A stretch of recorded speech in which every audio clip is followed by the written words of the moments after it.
அக்கா, நீங்க சொன்னதை நான் யோசிச்சு பார்த்தேன். எதை சொல்றீங்க? ரமேஷோட திருமணத்தை பத்தி பேசுனீங்கல்ல? ஆமா, திருமணத்துல கர்த்தருடைய விருப்பத்தை கேட்கணும்னு சொன்னேன். நீங்க சொன்னதை நான் யோசிச்சு பார்த்தேன். அதுதான் சரின்னு பட்டுச்சு. ரொம்ப நல்ல விஷயம். நீங்க வேணா பாருங்க, கண்டிப்பா ரமேஷோட வாழ்க்கை ரொம்ப நல்லா இருக்கும். என்ன எனக்கு இல்லாம போனாலும், எது இருந்தாலும் இல்லாமல் போனாலும் நான் கர்த்தருக்குள்ளே மகிழ்ச்சியா இருப்பேன். என் துக்கமே என்னை அழிச்சிருக்கும். ஆனால் எனக்கு ஒரு ஆறுதல், மன மகிழ்ச்சி என்னென்ன வேத வசனம். இந்த வசனத்தை தியானிக்கும் போது ஆண்டவர் அதில் குளிர்ந்து நம்மோடு பேசுவதை உணர முடியும். ஒரு மன மகிழ்ச்சி, ஒரு பெரிய சந்தோஷம் உள்ளத்தில் உண்டாகும். இப்போ நம்மளோட குடும்பங்கள் மகிழ்ச்சியாக இருக்கணும், கர்த்தருக்குள்ள மகிழ்ச்சியாக இருக்கணும். நாம் கர்த்தருக்குள்ள மகிழ்ச்சியாக இருக்கும்போது நம்முடைய குடும்பம் மகிழ்ச்சியாக இருக்கும்.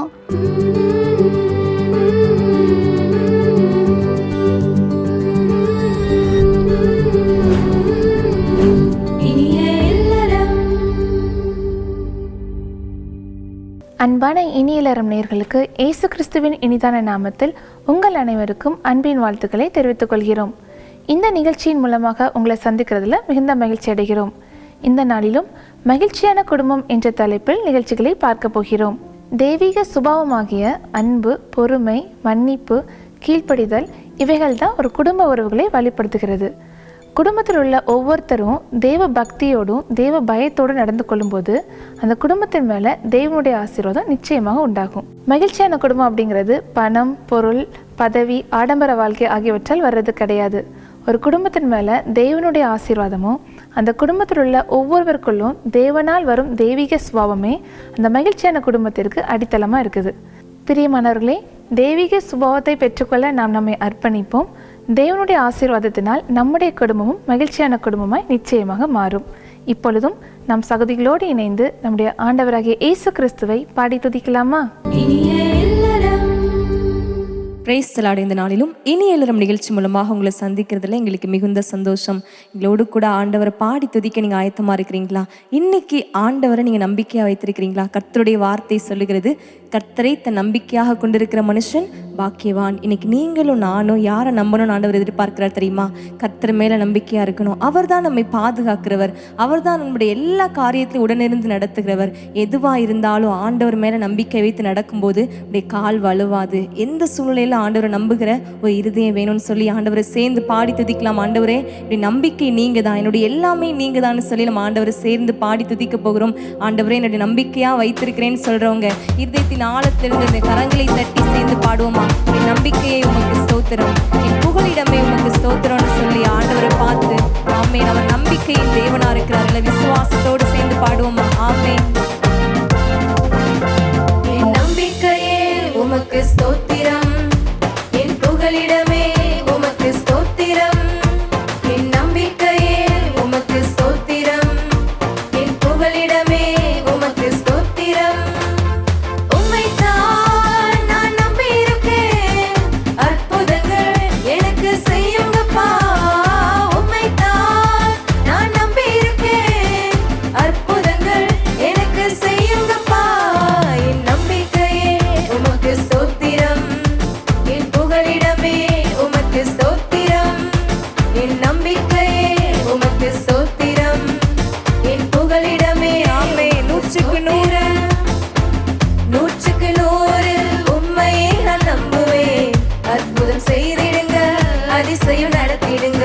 நூற்றுக்கு நூறு உம்மையே நான் நம்புவேன். அற்புதம் செய்திடுங்க, அதிசயம் நடத்திடுங்க. மனிதர்கள் முன்பாக தலை குனிந்து போகாமல் உதவி செய்திடுங்க, உயர்த்தி வச்சிடுங்க. மனிதர்கள் முன்பாக தலை குனிந்து போகாமல் ஆமே விசுவாசத்தோட உயர்த்தி வச்சிடுங்க. உம்மைத்தான் நான் நம்பி இருக்கேன். விசுவாசத்தோடு சொல்லுவோமா? உண்மைதான், என் நம்பிக்கையா வைத்திருக்கிறேன்னு சொல்லி ஆண்டவரை பார்த்து ஆமே. நான் நம்பி இருக்கேன், அற்புதங்கள் எனக்கு செய்யுங்கப்பா. என் நம்பிக்கையே உமக்கு ஸ்தோத்திரம், என் புகலிடமே உமக்கு ஸ்தோத்திரம். என் நம்பிக்கையே உமக்கு ஸ்தோத்திரம், என் புகலிடமே உமக்கு ஆராய்ந்து முடியாத அதிசயங்கள் செய்பவரே, அற்புதம் செய்திட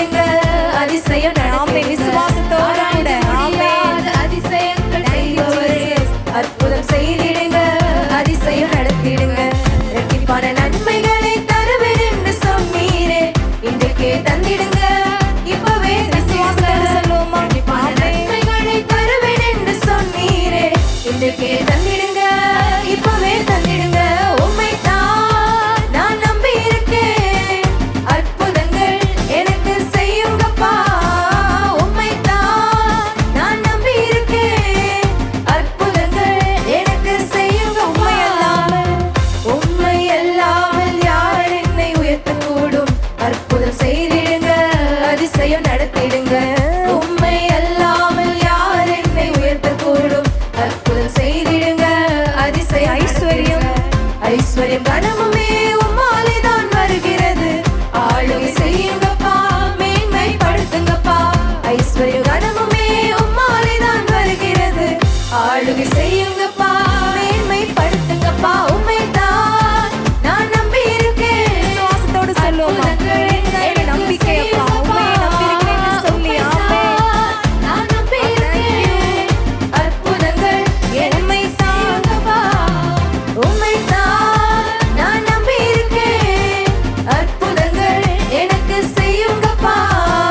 உம்மைத்தான் நான் நம்பி இருக்கேன், அற்புதங்கள் எனக்கு நம்பிக்கையே. என் நம்பிக்கையே உமக்கு ஸ்தோத்திரம், என் புகலிடமே உமக்கு ஸ்தோத்திரம். என் நம்பிக்கையே உமக்கு ஸ்தோத்திரம், என் புகலிடமே உம்மைத்தான் ஸ்தோத்திரம். உம்மைத்தான் நான் நம்பி இருக்கேன், அற்புதங்கள் எனக்கு செய்யுங்கப்பா. உம்மைத்தான் நான் நம்பி இருக்கேன், அற்புதங்கள் எனக்கு செய்யுங்கப்பா. என் நம்பிக்கையே உமக்கு ஸ்தோத்திரம், என் புகலிடமே உமக்கு ஸ்தோத்திரம். என் நம்பிக்கையே உமக்கு ஸ்தோத்திரம், என் புகலிடமே உமக்கு ஸ்தோத்திரம். இப்படி கண்களை மூடி நம்பிக்கை அப்பா நீங்க தான், உமக்கு நன்றி என்று சொல்லி அவரை ஸ்தோத்திரிக்கலாம். என் நம்பிக்கை, என்னுடைய நம்பிக்கையற்ற சூழ்நிலைகள் வந்தாலும், ஒருவேளை எந்த நம்புவதற்கு எதுவுமே இல்லாதிருந்த போதிலும் ஆண்டவரே அப்பா நீங்க என் நம்பிக்கையாக இருக்கிறீங்க, அதற்காக உமக்கு நன்றி என்று சொல்லி ஆண்டவரை பார்த்து சொல்லுவோமா? உண்மை அல்லாமல் யார் என்னை உயர்த்த கூடும்பா? நீங்க தான் என்னை உயர்த்த முடியும். உங்ககிட்ட தான் இயேசப்பா, நீங்க தான் ஐஸ்வர்ய சம்மன்னர், நீங்க தான் இயேசப்பா எல்லாவற்றை காட்டிலும் மேலானவர். உண்மையை நான் உயர்த்துவேன்னு சொல்லி ஆண்டவரை பார்த்து சொல்லுவோமா? உண்மை அல்லாமலப்பா என்னால் யாரையும் இயேசுப்பா என்னால் என்னை உயர்த்துவதற்கு யாராலையும் முடியாத ஆண்டவரே, நீங்கள் தான் என்னை உயர்த்த முடியும்.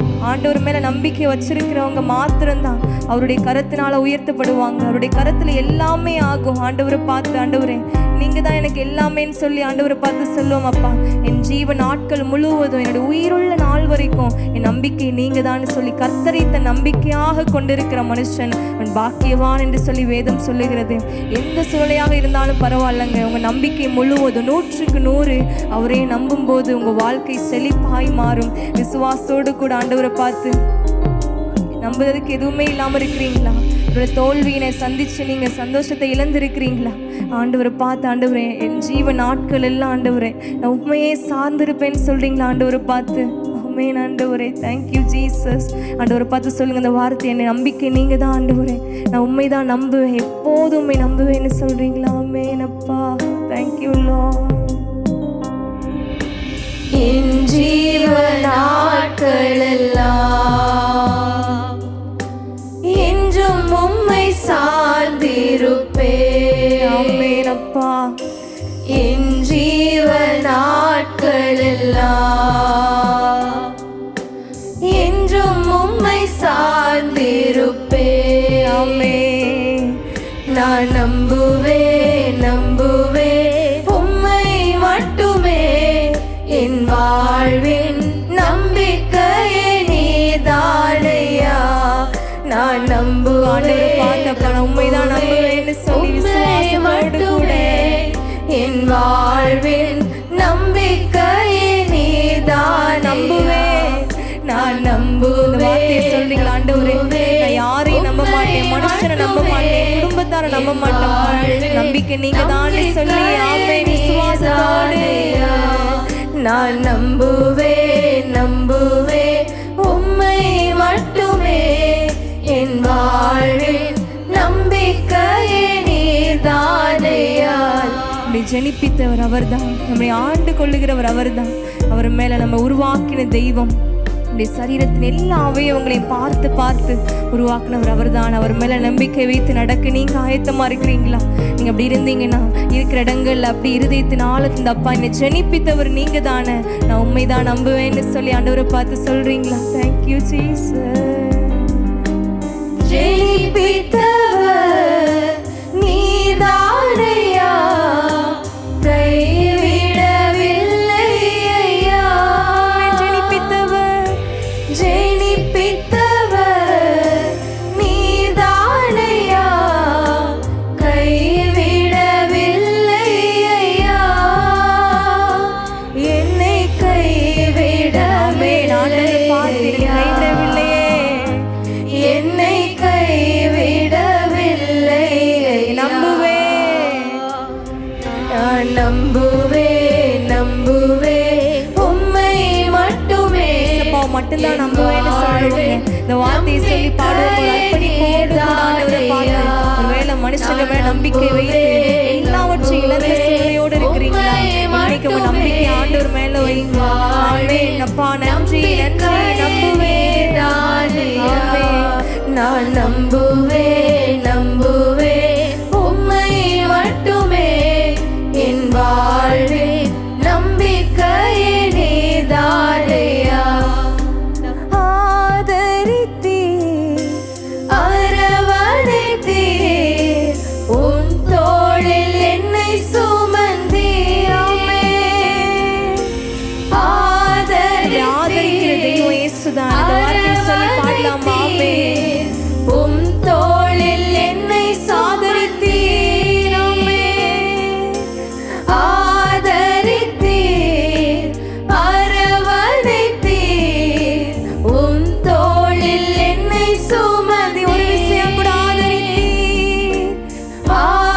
ஆதரித்தீர் அரவணைத்தீர் ஐயா, உம் தோளில் என்னை சுமந்தீர் ஐயா, உம் தோளில் என்னை சுமந்தீர் ஐயா, உம் தோளில் என்னை சுமந்தீர். நான் நம்புவேன் நம்புவேன் இயேசுப்பா மட்டும்தான் நம்பிக்கைன்னு சொல்லி ஆமென். ஆண்டவரே நான் உம்மை மட்டும்தான் நம்புவேன்னு சொல்லி இந்த வார்த்தையை சொல்லலாம். நான் நம்புவேன் நம்புவேன் உம்மை மட்டுமே, என் வாழ்வில் நம்பிக்கையே நம்புவேன். நான் நம்புவேன். எல்லாரும் இருதயத்திலே ஆண்டவரை பார்த்து நம்பிக்கை நீங்கதான், உம்மை மட்டும்தான் நம்புவேன்னு சொல்லி அறிக்கை செய்யலாம். ஆமென். நீதானையா, நான் நம்புவேன் நம்புவேன் உம்மை மட்டுமே, என் வாழ்வில் நம்பிக்கையே நீதானையா. இயேசுப்பா உடைய வாழ்வின் நம்பிக்கை நீங்க தான் ஆண்டவரே. உண்மையே சார்ந்திருக்கிறேன் பா, உங்ககிட்ட எல்லாவற்றையும் ஒப்பு கொடுக்குற ஆண்டவரே. இந்த வாழ்க்கை முழுவதும் இப்போ உண்மையே சார்ந்திருக்க எங்களை ஒப்பு கொடுக்குறோம். இயேசுவின் நாமத்துல துதிகளை செலுத்துகிறோம் நல்ல தகப்பனே, ஆமென். நம்மில் அன்பு கூர்ந்து நல்ல எபினேசராய் நம்மை ஒவ்வொரு நாளும் நடத்தி வருகிற நம்முடைய ஆண்டவராகிய இயேசு கிறிஸ்துவை அனுதினமும் ஆராதித்து மகிழ வேண்டும். இந்த இனியலரம் நிகழ்ச்சியில் ஒவ்வொரு வாரமும் ஒளிபரப்பு செய்யப்பட்டு வந்த ஜோதியக்கா நாடகம் இன்றைய தினத்தோடு நிறைவு செய்யப்பட போகிறது. இனி இளவரசி என்ற ஒரு புதிய தொடர் நாடகம் வர இருக்கிறது. இப்பொழுதும் ஜோதியக்கா நாடகத்தின் 251வது எபிசோட், அதாவது இறுதி எபிசோடை பார்க்க போகிறோம். பார்க்கலாமா?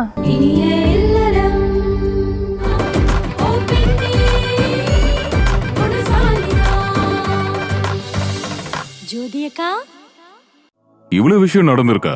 ஆமாப்பா, எனக்கே இது தெரியாது. இருந்தாலும் நல்ல விஷயம் தானே ஜோதி. ஆண்டவர் உங்களை அடுத்த கட்ட ஆசீர்வாதத்துக்கு கொண்டு போறாரு. உண்மைதான்ப்பா. இருந்தாலும் உங்களெல்லாம் விட்டுட்டு போறது எனக்கு கொஞ்சம் கஷ்டமா தான் இருக்கு.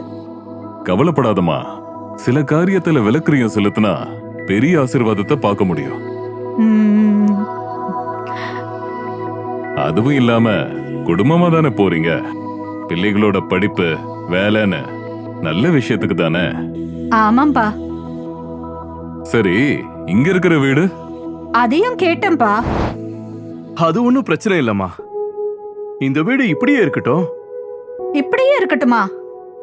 ஆமா ஜோதி, நாம இப்போ மாசம் மாசம் கொடுக்கிற பணத்தை தொடர்ந்து கொடுப்போம். நாமளும் அப்பப்போ ஊருக்கு வருவோம்ல, அப்ப நாம தங்கறதுக்கு வீடு வேணும்ல. சந்தோஷங்க. அப்புறம் என்ன ஜோதி, சந்தோஷம் தானே? அடிக்கடி ஊருக்கு வருவ. சரி, என்னைக்கு கிளம்புற மாதிரி பிளான் பண்ணிருக்கீங்க? இன்னும் ஒரு வாரம் தான்ப்பா. சரி ஜோதி, நான் அப்புறமா வீட்டுக்கு வரேன். சரிப்பா.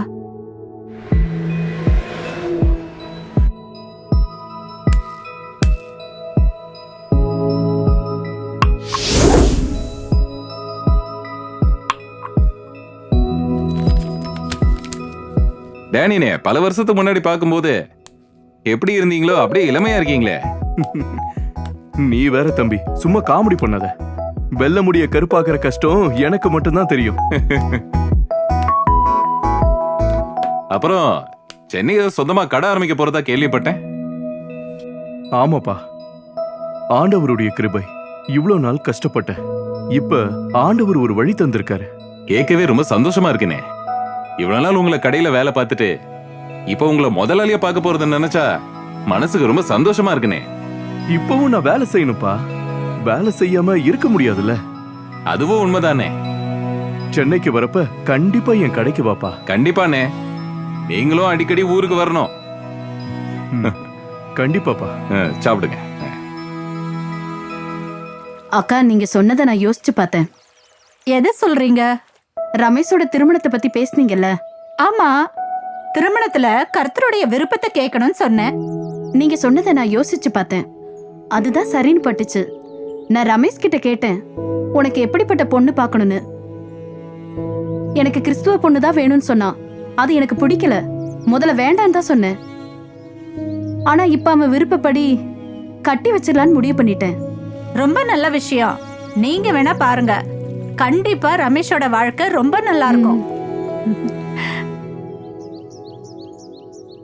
ரொம்ப நன்றி மாமா. என்ன மாப்பிள்ள நன்றிலாம் சொல்லிட்டு நான் என்ன வெளியாளா? அப்படிலாம் இல்ல மாமா, என்ன இருந்தாலும் இது எவ்வளவு பெரிய விஷயம். என் மகளுக்கும் மருமகனுக்கும் தானே கொடுக்கறேன்.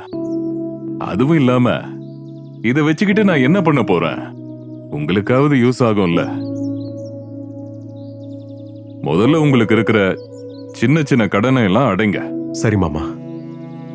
அப்புறம் மாப்பிள்ள, ஒரு விஷயம். என்ன மாமா? மறுபடியும் தப்பா எதுவும் பண்ணிடாதீங்க. இல்ல மாமா, இனி நான் அப்படி செய்ய மாட்டேன், என்ன நம்புங்க. நம்புற மாப்பிள்ள, நம்பினதால் தானே எல்லாம் செய்யறேன். சரி, என் பேத்தி எப்படி இருக்கா? நல்லா இருக்க மாமா. தாத்தா தான் அடிக்கடி வீட்டுக்கு வரலன்னு கவலைப்படுறா. கொஞ்சம் வேலை இருந்ததால வர முடியல. இப்பதான் ஃப்ரீ ஆயிட்டல்ல, இனி என் பேத்தி கூட தான். அக்கா, சென்னைக்கு போறீங்கன்னு கேள்விப்பட்டேன். ஆமாம்மா, சூழ்நிலைமை அப்படி. பிள்ளைங்களோட எதிர்காலத்தையும் பார்க்கணும்ல. ஒரு புறம் சந்தோஷமா இருந்தாலும் இன்னொரு புறம் மனசுக்கு கஷ்டமா இருக்கு. எனக்கு எதுனாலும் அது எந்த நேரமா இருந்தாலும் உங்களை தேடி வருவேன், உங்க கூட சேர்ந்து ஜபிப்பேன். இப்ப நான் என்ன செய்வேன்னு நினைச்சாலே கஷ்டமா இருக்குக்கா. அப்படி இல்ல சுபி, என்னைக்குமே மனுஷங்க நிரந்தரம் கிடையாது. நிரந்தரம் ஆண்டவர் மட்டும்தான். உனக்கு எப்போ என்ன தேவைன்னாலும் எனக்கு கால் பண்ணு, ஒன்னும் பிரச்சனை இல்ல. ஆனா முதல்ல ஆண்டவர் தான். அவர் தான் மாறாதவர். சுபி, நான் சென்னைக்கு போயிடுவேன், ஆனா உன் கூட ஆண்டவர் எப்போதும் இருப்பாருல்ல. அக்கா, அப்ப இனி நீங்க இங்க வரமாட்டீங்களா? அது எப்படிமா வராம இருப்பேன்? கண்டிப்பா வருவேன். உங்களை எல்லாரையும் பார்க்கணும்ல. இப்போ ஜெபஸ்டின் எப்படிமா? ஒன்னும் பிரச்சனை இல்லைல்ல? இல்லக்கா, இப்ப ஜோகனையும் ஏத்துக்கிட்டாங்க, சந்தோஷமா இருக்கும். அப்புறம் என்னம்மா உனக்கு? கர்த்தர் எல்லா பாதையையும் சரி பண்ணிட்டாருல்ல. அது எப்படிக்கா இந்த சூழ்நிலையிலையும் மத்தவங்க வாழ்க்கையை யோசிக்க தோணுது? அதுதான் ஜோதி அக்கா.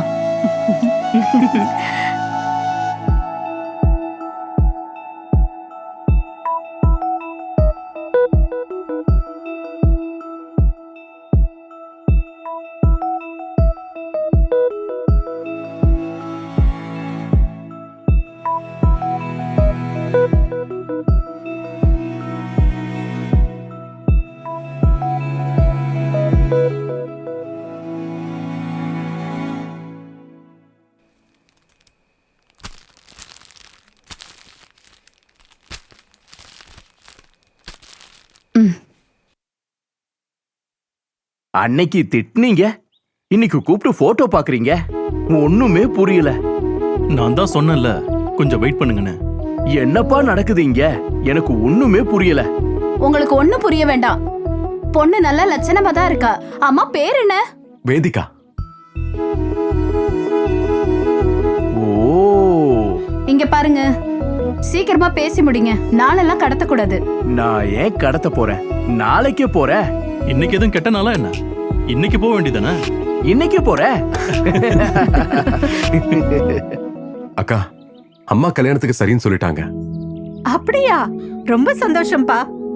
அக்கா, நீங்க எல்லாரும் சென்னைக்கு போறதா கேள்விப்பட்டேன். கவலைப்படாத ரமேஷ், கண்டிப்பா குடும்பமா உன் கல்யாணத்துக்கு வந்துருவோம். எங்களை கூப்பிடவே இல்ல, மறந்துட மாட்டியே? என்னக்கா இப்படி சொல்லிட்டீங்க? உங்களை எப்படி மறக்க முடியும்? கண்டிப்பா சென்னைக்கு கார்டு கொண்டு வருவேன். அவ்வளவு தூரம் எதுக்குப்பா? போன்ல சொன்னாலே போதும். அப்படிலாம் இல்லக்கா, நான் கண்டிப்பா வருவேன். ரொம்ப நன்றியா. நன்றிலாம் வேண்டாம்ப்பா. பெரிய விஷயம் நீங்க செஞ்சது. இப்ப எங்க வீடே மாறிட்டு. நீ நல்லா இருந்தா அது எனக்கு போதும். ஆண்டவருக்கு உண்மையாரு, அவ்வளவுதான். நீங்களும் ஜோதி அக்காவும் நடந்துக்கிற விதத்தை என்னால புரிஞ்சுக்கவே முடியலையா. உங்களால மட்டும் எப்படி இப்படி இருக்க முடியுது? அதான்ப்பா ஆண்டவருடைய அன்பு. நீயும் கூடிய சீக்கிரத்துல அதை புரிஞ்சுக்குவ. இப்பவே நான் கொஞ்சம் கொஞ்சமா இயேசு பக்கம் மாறுற மாதிரி தான் இருக்கு.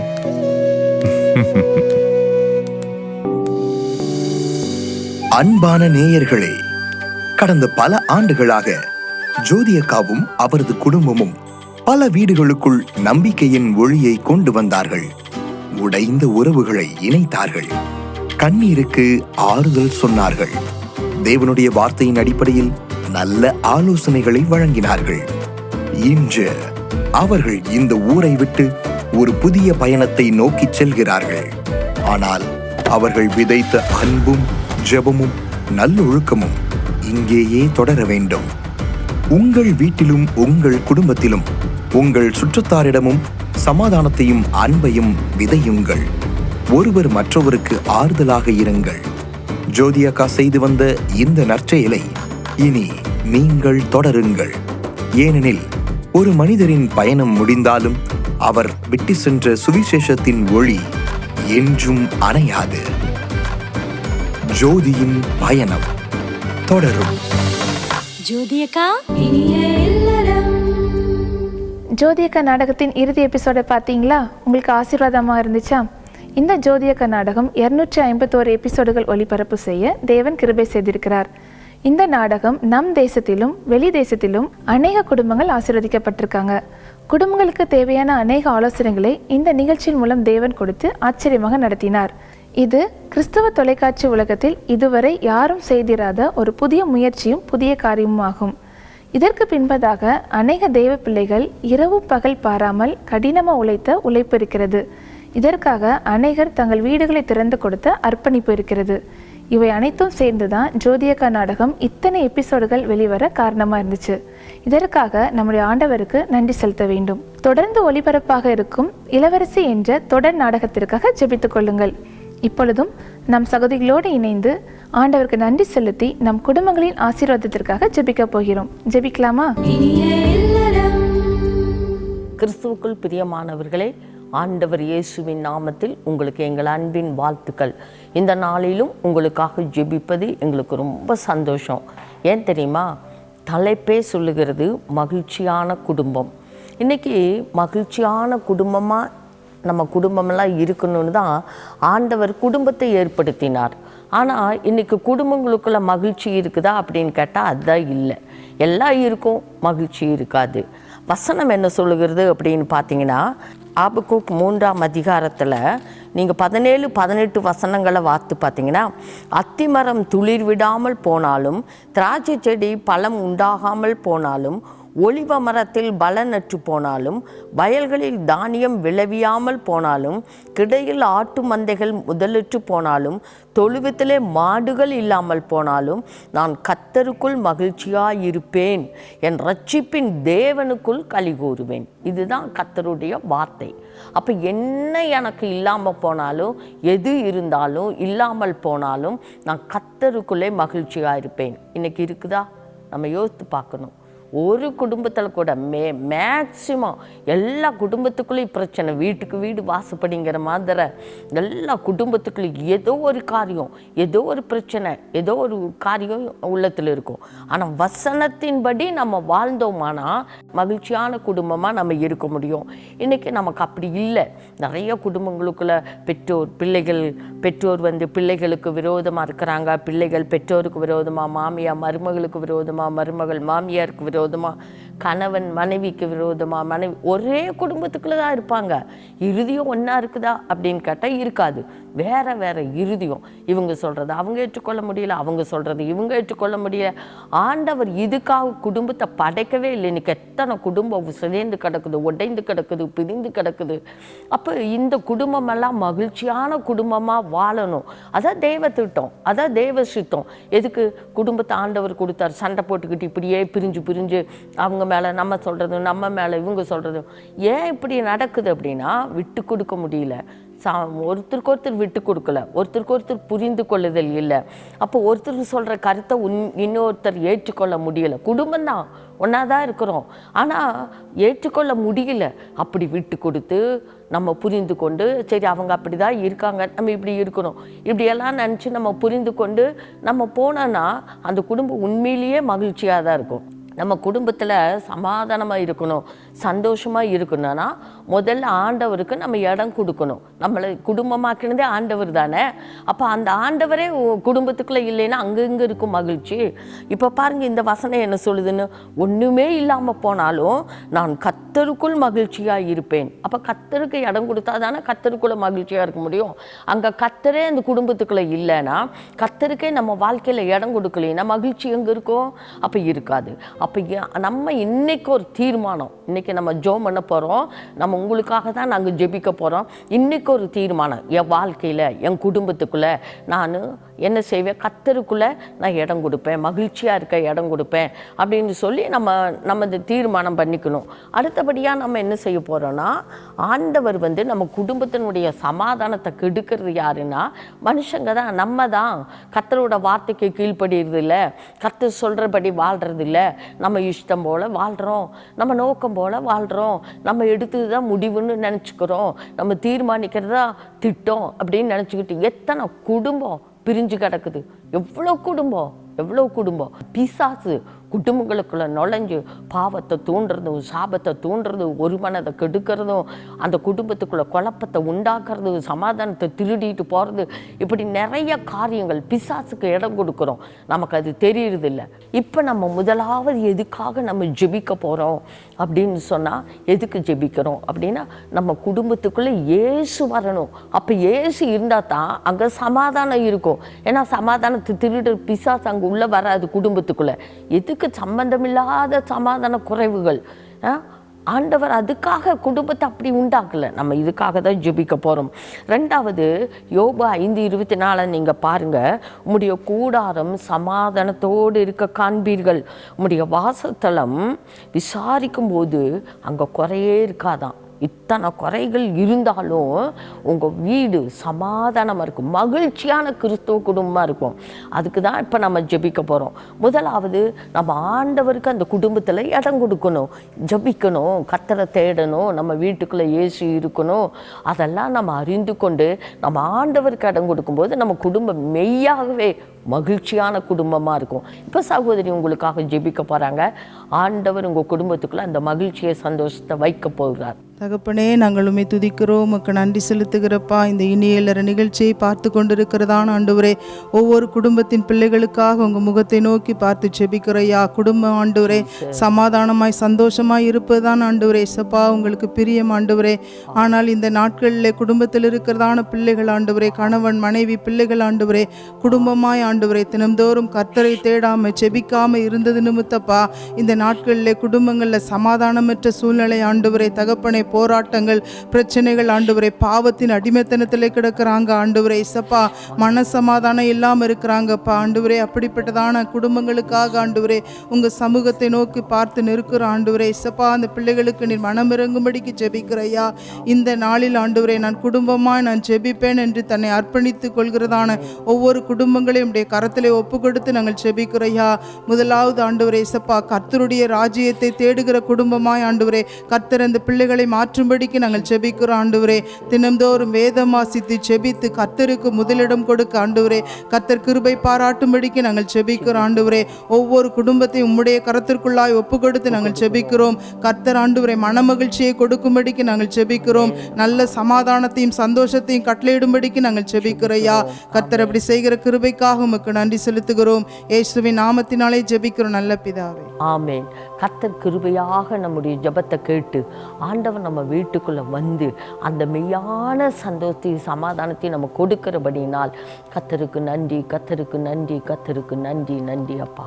அடுத்தபடியாக நம்ம எதுக்காக ஜெபிக்கிறோம் அப்படின்னு சொன்னால், இன்றைக்கி நம்ம மனுஷங்க சொல்கிறது மனுஷங்க ஏற்றுக்கொள்ள முடியல, ஒருத்தருக்கு ஒருத்தர் மன்னிக்க முடியல, ஒருத்தருக்கு ஒருத்தர் விட்டு கொடுக்க முடியல, இப்படி நிறைய காரியங்கள் நமக்குள்ளே சில சர்ச்சைகளை ஏற்படுத்துகிறது.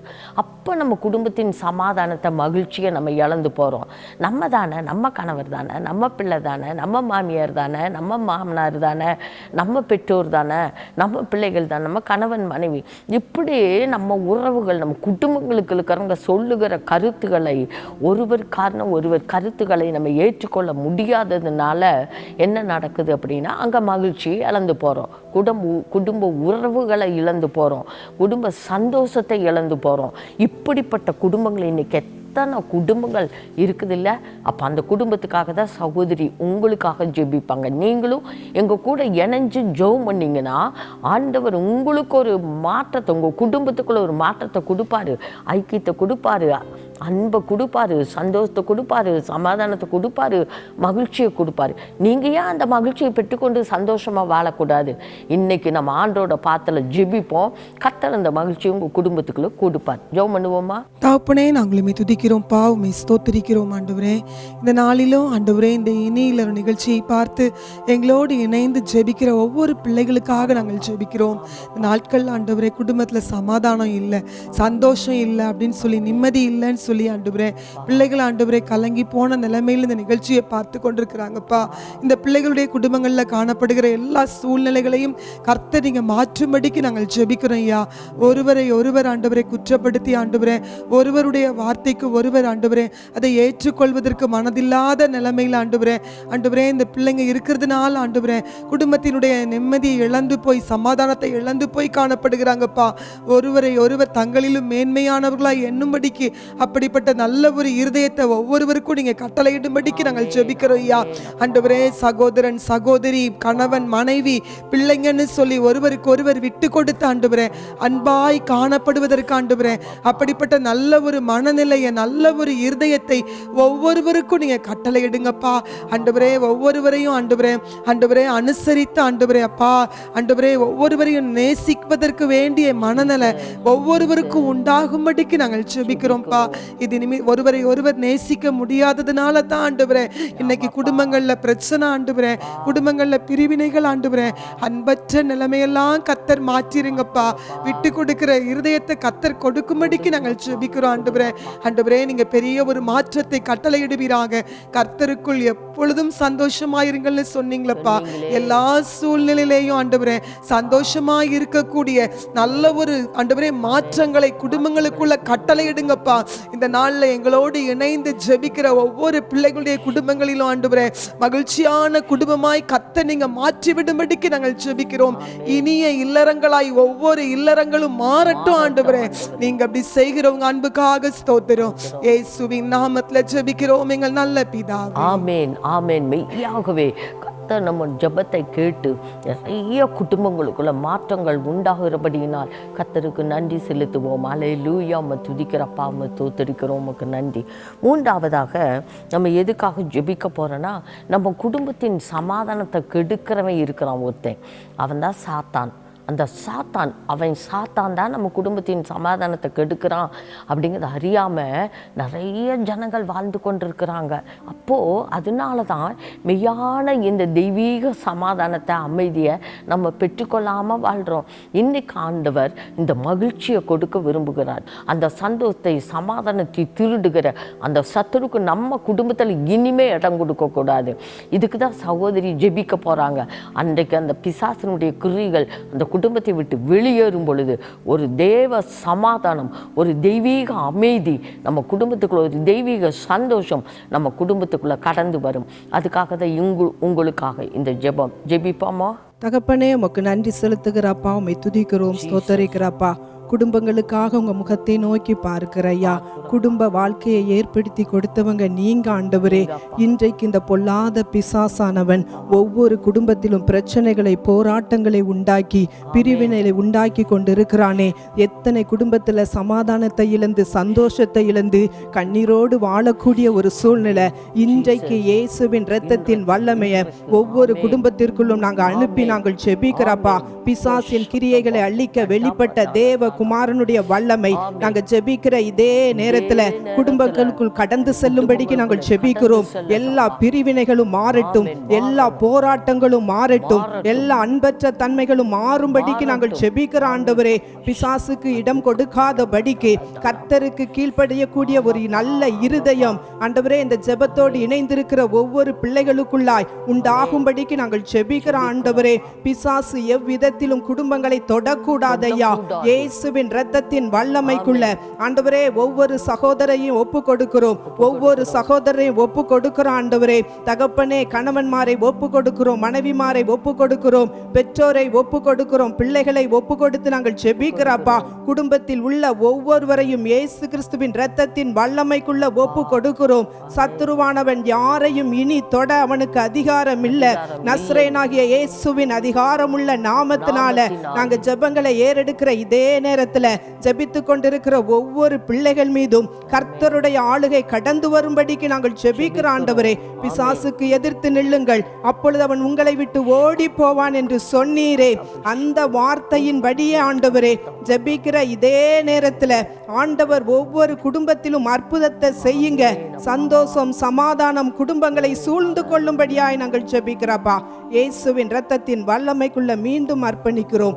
ஆண்டவர் பொறுப்பெடுக்கும்படிக்கு நாங்கள் ஜெபிக்கிறோம். இயேசு கிறிஸ்துவின் நாமத்தில் ஜெபிக்கிறோம் எங்கள் நல்ல பிதாவே. ஆமேன், ஆமேன். மெய்யாகவே கர்த்தர் நம்ம எல்லாருடைய ஜெபத்தையும் கேட்டு, எங்களோடு இணைந்து நீங்கள் ஜெபித்த அந்த ஜெபத்தையும் கேட்டு கர்த்தர் எல்லா குடும்பங்களுக்கும் மகிழ்ச்சியை கட்டளையிட போகிறார், சந்தோஷத்தை கட்டளையிட போகிறார்.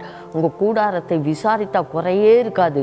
என்ன இல்லாமல் போனாலும் அந்த சந்தோஷம், அந்த மகிழ்ச்சி, அந்த மகிழ்ச்சியான குடும்பமாக உங்களை கர்த்தர் மாற்றி வைக்கிறதற்காக கர்த்தருக்கு நன்றி, கர்த்தருக்கு நன்றி, கர்த்தருக்கு நன்றி. எங்கள் ஜெபத்தை கேட்டதற்காக ஸ்தோத்திரம். இயேசுவின் நாமத்தில் ஜெபிக்கிறோம் நல்ல பிதாவே. ஆமென். பிரியமானவர்களே, என் நாமத்தினாலே நீங்கள் எதை கேட்டாலும் நான் அதை செய்வேன் என்று ஆண்டவராகிய இயேசு கிறிஸ்து வாக்கு பண்ணியிருக்கிறார். நாம் இயேசுவின் நாமத்தினாலே வேண்டிக் கொண்டபடியால் நாம் வேண்டிக் கொண்ட காரியங்களில் நிச்சயமாக அற்புதங்களை காண்போம். இப்பொழுதும் சகோதரர் மோகன் சிலாசரஸ் அவர்களின் சிறப்பு செய்தியின் தொகுப்பை பார்க்க போகிறோம். பார்க்கலாமா? பிரியமானவர்களே, இயேசு கிறிஸ்துவின் நாமத்தில் உங்களுக்கு என் அன்பின் வாழ்த்துக்கள். ஒரு மகிழ்ச்சியான குடும்பமா உங்க குடும்பம் இருக்கணும். ஆண்டவர் நம்முடைய குடும்பத்தின் மீது அக்கறை உள்ளவர். ஒரு குடும்பம் என்பது ஒரு குட்டி மோட்சமாக இருக்கணும். அதுதான் ஆண்டவருடைய விருப்பம். நீங்கள் சந்தோஷமாக இருக்கிறதை பிடிக்காத ஒருவன் பிசாசானவன். அவனுக்கு இடம் கொடுக்காம உங்களுடைய வாழ்க்கையை நீங்கள் ஜாக்கிரதையாய் வேத வசனத்தின்படி நடத்தணும். அதில் ரொம்ப முக்கியமான ஒன்று என்னவென்று சொன்னால், வேத புஸ்தகம் நமக்கு ஆண்டவர் எழுதி கொடுத்திருக்கிற ஒரு சட்ட புஸ்தகம். 119ஆம் சங்கீதத்தில் 92ஆம் வசனத்தில் ஒரு பக்தன் அழகா ஒரு அனுபவத்தை சொல்லுகிறார். உமது வேதம் என் மன மகிழ்ச்சியாய் இராதிருந்தால் என் துக்கத்திலே அழிந்து போயிருப்பேன். என் துக்கமே என்னை அழிச்சிருக்கும். ஆனால் எனக்கு ஒரு ஆறுதல், மன மகிழ்ச்சி என்னென்ன வேத வசனம். இந்த வசனத்தை தியானிக்கும் போது ஆண்டவர் அதில் குளிர்ந்து நம்மோடு பேசுவதை உணர முடியும். ஒரு மன மகிழ்ச்சி, ஒரு பெரிய சந்தோஷம் உள்ளத்தில் உண்டாகும். அதனால தான் தினமும் நீங்கள் குடும்ப ஜெபத்திலும் வேதம் வாசித்து ஜெபிக்கணும், தனி ஜெபத்திலும் வசனத்தை தியானித்து ஜெபிக்கணும். அதற்கென்று உங்களுடைய நேரத்தை கொடுக்கணும், மறந்துடாதங்க. சரி, அது மாத்திரமல்ல, நீங்கள் குடும்பம் வேதம் வாசிக்கிறீங்க, ஜெபிக்கிறீங்க, மகிழ்ச்சியாக இருக்கிறீங்க. நீங்கள் மட்டும் இந்த சந்தோஷத்தில் இருந்தால் போதுமா? உங்கள் தெருவில் இருக்கிற பக்கத்து வீட்டுக்காரங்க, எதிர் வீட்டுக்காரங்க, உங்களுக்கு தெரிந்த நண்பர்கள், வேலை செய்கிற இடத்துல, பிஸ்னஸ் பண்ணுற இடத்துல, உங்களை சுற்றிலும் பழகி கொண்டு இருக்கிற எத்தனையோ பேர் இந்த வேதத்தின் மகத்துவம் அவங்களுக்கு தெரியாது. இதனால் உண்டாகிற ஆசீர்வாதம் தெரியாது. இந்த வேதாகமத்தில் சொல்லப்பட்ட ஆண்டவர் எப்படிப்பட்டவர் என்பது அவங்களுக்கு தெரியாது. அவங்களுக்கு நீங்கள் இதை சொல்லி இந்த வசனத்தை அவங்க வாசிக்கிறதுக்கு நீங்கள் உதவி செய்தால் நம்ம பெற்றுக்கொண்ட ஆசீர்வாதத்தை மற்றவங்களுக்கு பகிர்ந்து கொடுப்பாரு. அதுதான் உண்மையான சந்தோஷம், உண்மையான ஒரு மகிழ்ச்சி. உங்கள் மூலமாக ஒருத்தருடைய ஆறுதல் அடைந்து ஆசீர்வதித்து வரும்போது அது உங்களுக்கு ஒரு பெரிய சந்தோஷம். அதனால் இந்த வேத வசனம் நமக்கு மன மகிழ்ச்சி. உங்கள் வீட்டில் வேத வசனத்துக்கு முக்கியத்துவம் கொடுங்க. மற்றவங்களுக்கும் இந்த வேத புஸ்தகத்தை, வசனத்தை அறிமுகப்படுத்துங்க. அப்போ நீங்கள் எப்பவுமே சந்தோஷமாக இருக்கலாம். சகோதரர் மோகன் சிலாஸ்ரஸ் அவர்களின் சிறப்பு செய்தியின் தொகுப்பு உங்களுக்கு மிகவும் ஆசீர்வாதமாக இருந்திருக்கும் என்று நாங்கள் நம்புகிறோம். இப்பொழுதும் சகோதரி ஜாய்ஸ் லாஸ்ரஸ் அவர்கள் தேவ செய்தி அளித்து உங்களுடைய ஆசீர்வாதத்திற்காக ஜெபிக்க இருக்காங்க. விசுவாசத்தோடு தேவ செய்தி கேளுங்க. நிச்சயமாக தேவன் உங்களோடு பேசி உங்களை ஆசீர்வதிப்பார். கர்த்தரும் இரட்சகருமாகிய இயேசு கிறிஸ்துவின் இனிதான நாமத்தில் உங்கள் யாவருக்கும் இனிய இளரம் சார்பில் என் வாழ்த்துக்களை தெரிவித்துக் கொள்கிறேன். தேவன் தாமே இந்த நிகழ்ச்சி மூலமாக உங்களோடு பேசி உங்களை ஆஸ்வதிப்பாராக. எனக்கு அருமையானவர்களே, இந்த இனிய இல்லறம் ஆரம்பித்து 5 வருடங்கள் ஆகியிருக்கிறது. 251 எபிசோடு ஒளிபரப்ப தேவன் கிருபை பாராட்டியிருக்கிறார். அவருக்கே கனமும் மகிமையும் உண்டாவதாக. இதுவரைக்கும் இந்த இனிய இல்லற நிகழ்ச்சி மூலமாக தேவன் அநேக பெண்களோடு பேசி அநேக குடும்பங்களை தேவன் சாட்சியாக நிறுத்தியிருக்கிறார். அநேக சாட்சிகளை ஒளிபரப்பும்படியாக தேவன் கிருபை பாராட்டியிருக்கிறார். இனிய இல்லறம் பெண்களுக்காகவே ஆரம்பிக்கப்பட்ட ஒரு நிகழ்ச்சி. இந்த நிகழ்ச்சியை பார்க்குற பெண்கள் ஆஸ்வதிக்கப்படுறாங்க, அவங்க குடும்பங்கள் ஆஸ்வதிக்கப்படுகிறது. கர்த்தர் குடும்பங்களில் பெரிய காரியத்தை செய்கிறார். இந்த நாளிலேயும் இனிய இல்லற நிகழ்ச்சி மூலமாக மகிழ்ச்சியான குடும்பத்தை குறித்து நாம் பார்க்க போகிறோம். எனக்கு அருமையானவர்களே, குடும்பம் மகிழ்ச்சியாக இருக்கணும். குடும்பம் அதாவது கணவர், மனைவி, பிள்ளைகள் சேர்ந்தது தான் குடும்பம். அப்போ இந்த நிகழ்ச்சியை பார்க்குற நீங்கள் குடும்பமாக பார்க்கலாம், இல்லை சகோதரிமார்களாக நீங்கள் பார்க்கலாம். ஆனால் நீங்கள் உங்கள் வாழ்க்கையில் மகிழ்ச்சியாக இருக்கணும், சந்தோஷமாக இருக்கணும். அதுதான் இந்த நிகழ்ச்சி, மகிழ்ச்சியான குடும்பம். இப்போ நம்மளோட குடும்பங்கள் மகிழ்ச்சியாக இருக்கணும், கர்த்தருக்குள்ளே மகிழ்ச்சியாக இருக்கணும். நாம் கர்த்தருக்குள்ளே மகிழ்ச்சியாக இருக்கும்போது நம்முடைய குடும்பம் மகிழ்ச்சியாக இருக்கும். நம்முடைய பொதுவாக குடும்பம்னு சொல்லும்போது கணவர், மனைவி, பிள்ளைகள் சேர்ந்தது தான் குடும்பம். அப்போ அந்த குடும்பத்தில் உள்ள ஒவ்வொருவரும் மகிழ்ச்சியாக இருக்கணும். அதுதான் ஆண்டவருக்கு பிரியம். எனக்கு அருமையானவர்களே, சங்கீதம் 128:3, உன் மனைவி உன் வீட்டாரங்களில் கனிதரும் திராட்சை கொடியை போல இருப்பார். எனக்கு அருமையானவர்களே, கணவர் செய்கிற காரியத்தை எல்லாம் தேவன் வாய்க்க பண்ணணும். அவன் கையின் பியாசத்தை நான் ஆஸ்வதிப்பேன் என்ற வார்த்தையின்படி கணவர் செய்கிற கையின் பியாசத்தை எல்லாம் தேவன் ஆஸ்வதிக்கணும். உன் மனைவியின் வீட்டவர்களில் கனிதரும் திராட்சை கொடியை போல இருப்பாள் என்று சொல்லி இந்த 3வது வசனத்தின் முன்பகுதி சொல்கிறது. அப்போ மனைவி திராட்சை செடி பலன் கொடுக்கும். அப்போ ஆண்டவர் திராட்சை செடியாக உன் மனைவி உன் வீட்டவர்களில் கனிதரும் திராட்சை கொடியை போல இருப்பாள், ஆஸ்வாதமாக இருப்பாள் என்று சொல்லி ஆண்டோட வார்த்தை சொல்கிறது. அடுத்ததாக பிள்ளைகளை குறித்து சொல்லும்போது உன் பிள்ளைகள் உன் பந்தியை சுற்றிலும் ஒலிவு மர கன்றுகளைப் போல இருப்பார்கள்னு சொல்லி வசனம் சொல்கிறது. ஒலிவு மரம் செழுமையாக இருக்கும். அதே போல் பிள்ளைகளோட வாழ்க்கையும் செழுமையாக இருக்கணும். எனக்கு அருமையானவர்களே, எனக்கு ஒரு சகோதரர் தெரியும். அவர் பேங்கில் வேலை செய்யக்கூடிய ஒரு மேனேஜராக இருந்தவர். நல்லவர், தாழ்மை உள்ளவர், நல்ல சுவிசேஷ ஊழியங்கள் எல்லாம் செய்வார். ஆண்டவருக்கு பயந்து நடப்பார். நெடு முழங்கால ஆலயத்துக்கு போகும்போது, கூட்டங்களுக்குள்ளே கடந்து செல்லும்போது நெடு முழங்கால நிற்பார். ஆனால் அவருடைய வாழ்க்கையில் ஆண்டவருக்கு 2 ஆண் குழந்தைகளை கொடுத்துருந்தார். 2 பிள்ளைகளையும் வலது பக்கத்தில் ஒரு பையனையும் இடது பக்கத்தில் ஒரு பையனையும் வைத்திருப்பார். கூட்டங்களுக்கு முழு ஜெபத்துக்கெலாம் வரும்போது அந்த பிள்ளைகள் நெடுமுழங்கால் நின்று பக்தியாக கைகளை கூப்பி ஜெபம் பண்ணுவாங்க. நான் பார்த்துருக்குறேன். தகப்பனார் அந்த பிள்ளைகளுக்கு அப்படி போதித்து வழி நடத்தி வச்சுருந்தார். அவர் 2 பையன்களும் நல்லா நெடுமுழங்கால் நின்று நல்லா ஜெபம் பண்ணுவான். தகப்பனார் என்ன வழியை பின்பற்றுறாரோ அதே வழியை பிள்ளைகளை பின்பற்றுறாங்க. அப்பாவை போல் 2 பையன்களும் நல்லா இருந்தால். அது மட்டும் இல்லை, அந்த தகப்பனார் அந்த சகோதரர் அவர்கள் பிள்ளைகளுக்காக ஜெபம் பண்ணுவாங்க. பிள்ளைகளுக்காக ஆண்டவர் 2 பிள்ளைகளை தந்திருக்கிறாரு, 2 ஆண் பிள்ளைகளை தந்திருக்கிறாரு. அந்த பிள்ளைகளை பக்தியுள்ள பிள்ளைகளாக நான் வளர்க்கணும்னு சொல்லி எந்த கூட்டத்துக்கு போனாலும் 2 பிள்ளைகளையும் கையில் பிடிச்சிட்டு போயிடுவாங்க. அந்த பிள்ளைகள் வளர்ந்தாங்க, வாலிபன் ஆனாங்க. நல்ல ஆண்டவருக்கு பயந்து நல்ல ஆண்டோட அபிஷேகத்தை பெற்று கர்த்தருக்கு ஊழியம் செய்யக்கூடிய பிள்ளைகளாக இருந்தாங்க. நல்லா கீபோர்டெலாம் வாசிப்பாங்க, நல்லா பாடுவாங்க. அதுக்கு பிறகு பார்த்திங்கன்னா தகப்பனார் பிள்ளைகளுடைய படிப்புக்கு அவன் என்ன படிக்கணும், அவன் என்ன படிக்க விரும்புகிறான் அப்படின்னு சொல்லி பிள்ளைகள்கிட்ட விசாரித்து தகப்பனாரும் தீர்மானம் எடுத்து பிள்ளை என்ன படிப்பு படிக்கணும், பிள்ளையோட ஃப்யூச்சர் என்ன, எதிர்காலம் எப்படி, பிள்ளை ஆசீர்வாதமாக இருக்கணுமே, ஆண்டவருக்கு சாட்சியாக இருக்கணுமே, முன்மாதிரியான வாழ்க்கை வாழணுமே அப்படின்னு சொல்லி தகப்பனார் முயற்சி பண்ணி அந்த பிள்ளைகளை படிக்க வச்சாங்க. அவங்க கல்லூரியில் படித்தாங்க. அது மட்டும் இல்லை, நல்ல வேலைக்கு வந்துட்டாங்க. 2 பிள்ளைகளையும் ஆண்டவர் ஆசீர்வதித்தார். அவன் என்னிடத்தில் வாஞ்சாகி இருக்கிறபடியால் நான் அவனை உயர்ந்த அடைக்கலத்தில் வைப்பேன்னு ஆண்டவர் சொன்ன வார்த்தையின்படி பிள்ளைகளை தகப்பனாருடைய தாயாருடைய ஜெபத்தின் நிமித்தமாக பிள்ளைகளை தேவனை ஆசீர்வதித்தார். ஆசீர்வதித்து நல்ல வேலையை கொடுத்து பிள்ளைகள் 2 வரையும் நல்லா ஆசீர்வதித்து வைத்திருந்தார். ஆனால் அதுக்கப்புறம் பிள்ளைகளுக்கு திருமணம் ஆனது. திருமணம் ஆன பிறகு குடும்பமாக பிள்ளைங்க இருந்தாங்க. ஆனால் அவங்க தகப்பனோட அன்பு மாறலை, தாயினோட அன்பு மாறலை, பிள்ளையோட அன்பும் மாறலை.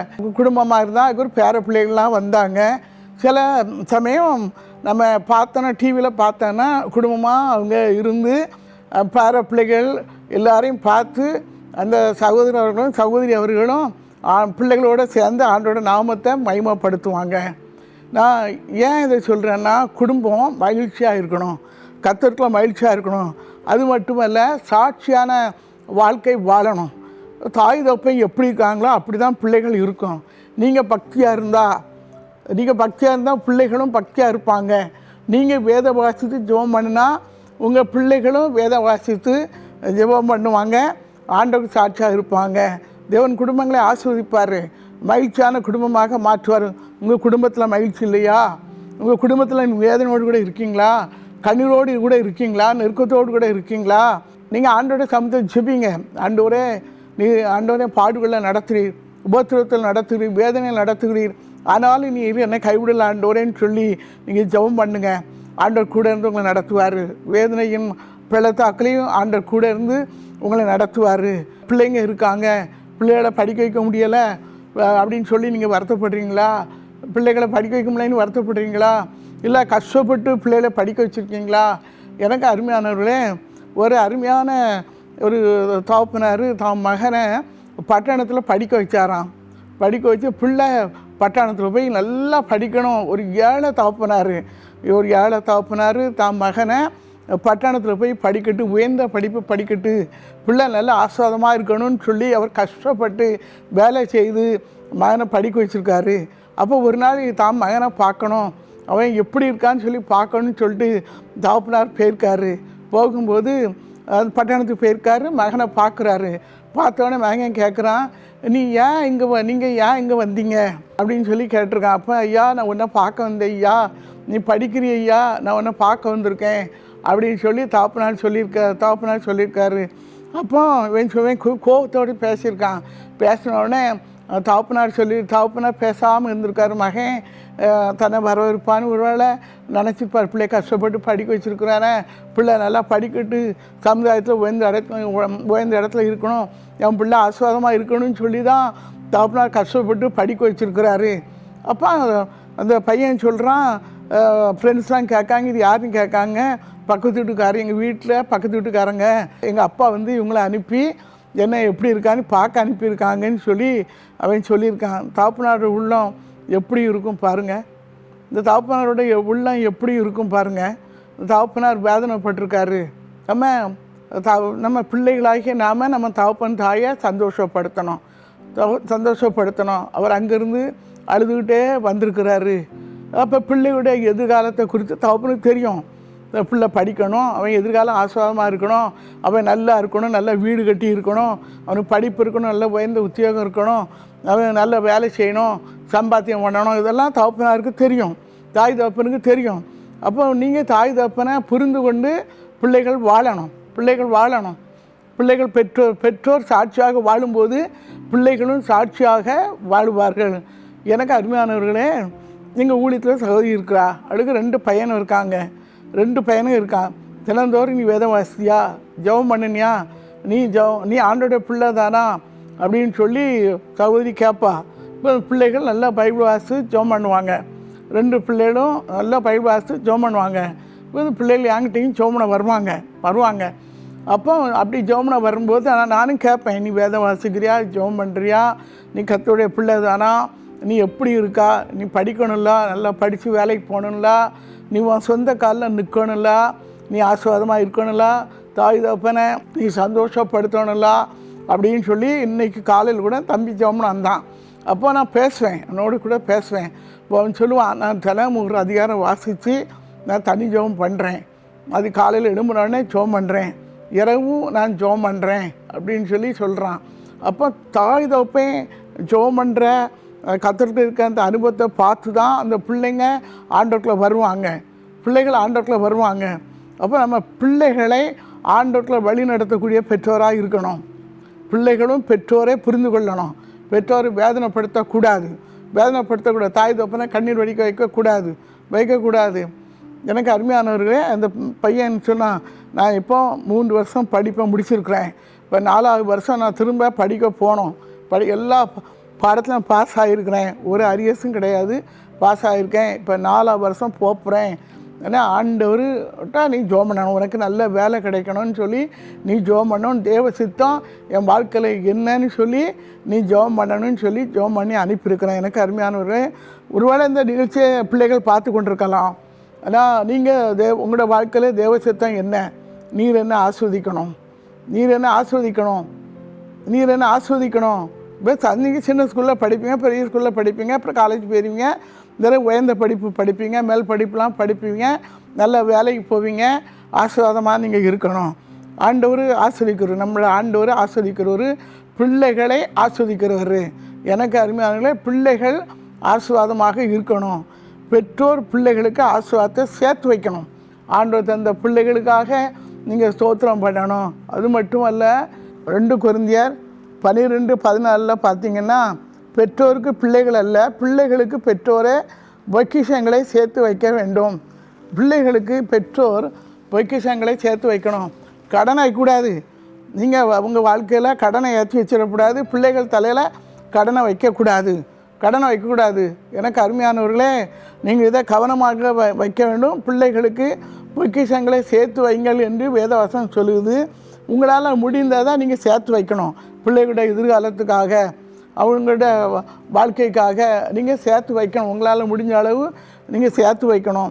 நீங்கள் சேர்த்து வச்சுட்டு உங்களுக்கு வயசான காலத்தில் வியாதி வந்துட்டுன்னு சொல்லி எல்லா காசையும் நீங்கள் செலவு பண்ணிவிட்டு பிள்ளைகளை கடன்காரராக ஆக்கிடக்கூடாது. இன்றைக்கி அநேக குடும்பங்களில் பெற்றோர் பிள்ளைகளை கடன்காரராக ஆக்கிறாங்க. அப்போ நீங்கள் அப்படி செய்யக்கூடாது. எனக்கு அருமையானவர்களே, நீங்கள் பிள்ளைகளை கடன்காரராக ஆக்கக்கூடாது. உங்களால் முடிஞ்ச பணத்தை நீங்கள் சேர்த்து வைக்கணும். பிள்ளைகளுக்காக சேர்த்து வைக்கும்போது பரலோகத்திலே உங்களுடைய பொக்கிஷங்கள் மிகுதியாக இருக்கும். எனக்கு அருமையானவர்களே, நாம் ஒரு மகிழ்ச்சியான குடும்பமாக நாம் வாழணும். அப்படி நம்ம வாழும்போது தேவன் நம்முடைய குடும்பங்களை ஆசீர்வதிப்பார். ஆண்டவர் ஆபிரகாமை ஆசீர்வதித்தது போல நம்முடைய வாழ்க்கையில் நம்மையும் ஆசீர்வதிப்பார்.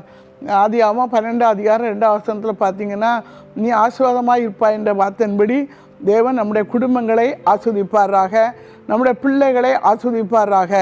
அப்போ நம்ம ஆண்டோடைய பிள்ளையாக இருக்கணும், வேத வாசிக்கணும், செபிக்கணும், பிள்ளைகளை ஆண்டவர்களை நடத்தணும், பிள்ளைகளை மீட்டிங் கூட்டு போகணும், ஆண்டவருக்கு பயந்து நடக்கணும். அப்படி நடக்கும்போது தேவன் குடும்பங்களை ஆசீர்வதிப்பார், மகிழ்ச்சியான குடும்பமாக மாற்றுவார். எனக்கு அருமையானவர்களே, நம்முடைய குடும்பம், இந்த இனிய இல்லற நிகழ்ச்சியை பார்க்குற உங்களுடைய குடும்பம் ஆசீர்வாதமாக இருக்கணும். உங்கள் குடும்பத்தில் ஆண்டோட ஆசீர்வாதம் இருக்கணும். நீங்கள் மகிழ்ச்சியாக இருக்கணும். எனக்கு கடன் இருக்குது, கடன் தொல்லை எனக்கு கவலைப்படுத்திக்கிட்டு இருக்கு, என்னை வேதனைப்படுத்துன்னு சொல்லி நீங்கள் கலங்கி கொண்டிருக்கக்கூடாது. ஆண்டோட சமூகத்தை செபித்து இருக்கிற கடன்களை அடைத்து பிள்ளைகளுக்கு சேமித்து வைக்கணும். ஆண்டவர் சொல்கிறார், பிள்ளைகளுக்கு பொக்கிஷங்களை சேர்த்து வைங்கள் என்று சொல்லி. எனக்கு அருமையானவர்களே, நாம் நம்முடைய சிந்தனைகளே இதை கொள்ளுவோம். நாம் பொக்கிஷங்களை சேர்த்து வைக்க வேண்டும். தேவன் தாமே உங்களை ஆசீர்வதிப்பாராக, உங்களுடைய குடும்பங்களை ஆசீர்வதிப்பாராக, உங்களுடைய பிள்ளைகளை ஆசீர்வதிப்பாராக.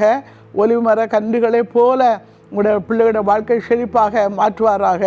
நாம் ஜெபிப்போமா? அன்பின் பரலோக பிதாவே, ஆசீர்வதிக்கப்பட்ட அந்த நாளுக்காக உமக்கு நன்றி செலுத்துகிறோம்.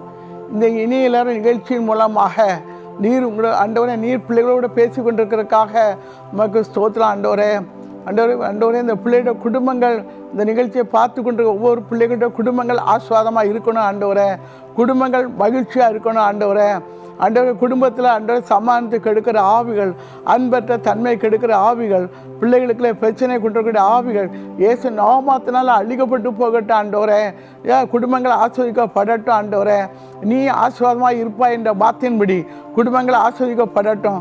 தேவரிய பிள்ளைகளுடைய கணவர்கள் செய்கிற தொழிலை ஆசீர்வதியும், கணவர் செய்கிற வியாபாரத்தை ஆசீர்வதியும் ஆண்டவரே. பெருக பண்ணும் ஆண்டவரே. கடன் பிரச்சனைகள் இயேசு நாமத்தினால மாறட்டும் ஆண்டவரே. பிள்ளைகளுக்கு இருக்கிற கடன்கள் இயேசு நாமத்தில் அடைக்கப்பட்டு போகட்டும் ஆண்டவரே. நீயோ கடன் வாங்காதிருப்பாய், நீயோ கடன் கொடுப்பாய் என்ற வார்த்தையின்படி ஆண்டவரே, இந்த நிகழ்ச்சியை பார்த்து கொண்டு பிள்ளைகளை கடன் கொடுக்கிறவர்களாய் மாற்றுவீராக, ஆசீர்வாதத்தை கொண்டு பிள்ளைகளாய் மாற்றுவீராக ஆண்டவரே. ஆண்டவரே, பிள்ளைகளுடைய வாழ்க்கையிலே காணப்படும் எல்லா சாபங்களும், எல்லா சாபத்தின் கட்டுகளும் தெரிவிடட்டும் ஆண்டவரே. பிள்ளைகளுடைய வேதத்தை வாசிக்கட்டும், செபிக்கட்டும், உமக்கென்று சொல்லி சாட்சியாக நிற்கட்டும் ஆண்டவரே. பிள்ளைகளையும் சாட்சியாக மாற்றும் ஆண்டவரே. ஆண்டவரே, பிள்ளைகளுக்கு ஆண்டவர் நல்ல பெற்றோரை நீ கொடுத்துருக்கிறதுக்காக சோதரம் ஆண்டவர். பெற்றோரை நீ ஆசீர்வதியும், பிள்ளைகளையும் ஆசீர்வதியும் ஆண்டவரே. வியாதி பலன்கள் தொடாதுபடி, பொல்லாத சத்துரு கைவிடாதுபடிக்கு இரத்த கொடைகளை மூடி பாதுகாத்து கொள்ளும். ஆவியாண்ட கரம் அப்படி செய்கிறதுக்காக மக்கள் நன்றி செலுத்துகிறோம் ஆண்டவரே. இயேசுவின் நாமத்தினால செபிக்கிறேன் நல்ல பிதாவே. ஆமேன், ஆமேன். பிரியமானவர்களே, இந்த நிகழ்ச்சி உங்களுக்கு மிகவும் ஆசீர்வாதமாக இருந்திருக்கும் என்று கர்த்தருக்குள் விசுவாசிக்கிறோம். நீங்கள் பெற்றுக்கொண்ட நன்மைகளை எங்களுக்கு தெரியப்படுத்த மறவாதீர்கள். நாளை காலை 9 மணி முதல் 3 மணி வரை நாலுமாவடி தேவனுடைய கூடாரத்தில் வைத்து நடைபெறும் திறப்பின் வாசல் உபவாச ஜெபத்திற்கு குடும்பத்துடன் கலந்து கொண்டு தேசத்திற்காக ஜெபிக்க ஞாபகப்படுத்துகிறோம். மேலும் சனிக்கிழமை இரவு ஒளிபரப்பாகும் ஜெபிக்கலாமாக நிகழ்ச்சியையும், ஞாயிற்றுக்கிழமை இரவு ஒளிபரப்பாகும் அற்புத பெருவிழா நிகழ்ச்சியும் குடும்பத்துடன் பார்த்து தேவ ஆசீர்வாதத்தை பெற்றுக்கொள்ளுங்க. மீண்டும் மற்றொரு நிகழ்ச்சி உங்களை சந்திக்கிறோம். அதுவரை தேவ கிருபை உங்களோடு இருப்பதாக. For further details and prayer support, contact Jesus Redeems Ministries, Nalumavudi, Thuthukudi District, 628-211. Our phone number 04639 353535. info@jesusredeems.org. Our website www.jesusredeems.com. God bless you.